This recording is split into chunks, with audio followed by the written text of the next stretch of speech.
Everyone. अस्ति अमला काटेको भिडियो मात्रै कति हाल्नु है, आज चाहिँ अमलाको पैसा आएको छ। यो चाहिँ दुःख गरेको पैसा हो। यहाँ कति छ तपाईहरु आफै गेस गर्नुस्। हामीले चाहिँ एक महिनामा खासै बेसी त काट्नु पाएन, लगभग 20-21 भारीहरू काट्यौं हो। अन्त म एक भारीको चाहिँ 900 पाउँछ।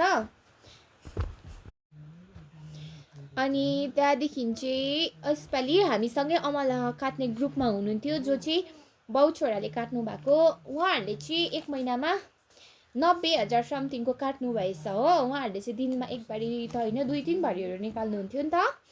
अनि हामीले चाहिँ बेसी काट्नु भ्याएन। जे होस् अमला काट्नु चाहिँ अलिक दुःख हुन्छ, तर फाइदा चाहिँ पुरा फाइदा हुन्छ नि। किन भन्दाखेरि अब सब्जीहरू लगाएर बेच्छौँ हामी यहाँतिर होइन। सब्जी लाउँदा चाहिँ सुरुमा बिउ छर्नु पर्यो, त्यहाँदेखि त्यसलाई गोडमेल गर्यो, पानी हाल्यो, मलजल सबै गरेर फेरि नर्सरी गरेर त्यसलाई उखालेर रोप्नुपर्छ।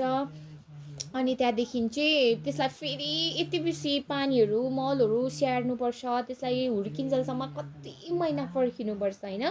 पर्खेपछि फेरि त्यसलाई पछि फल्दै गर्दा दुम्सीहरूले, किराहरूले, त्यहाँदेखिको कति जङ्गली जनावरहरूले खान्छ र चाहिँ लगभग 50% पनि बाँच्दैन होइन।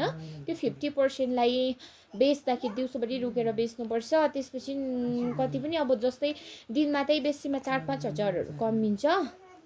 अब दिनमा मिन्स अब एकचोटि फलेकोले चाहिँ एक दुई हप्ता चाहिँ बेच्न मिल्छ हो। त्यसरी लगभग एकचोटि अब कति महिना दुःख गरेको लगभग 5-10 हजार त कमिन्छ।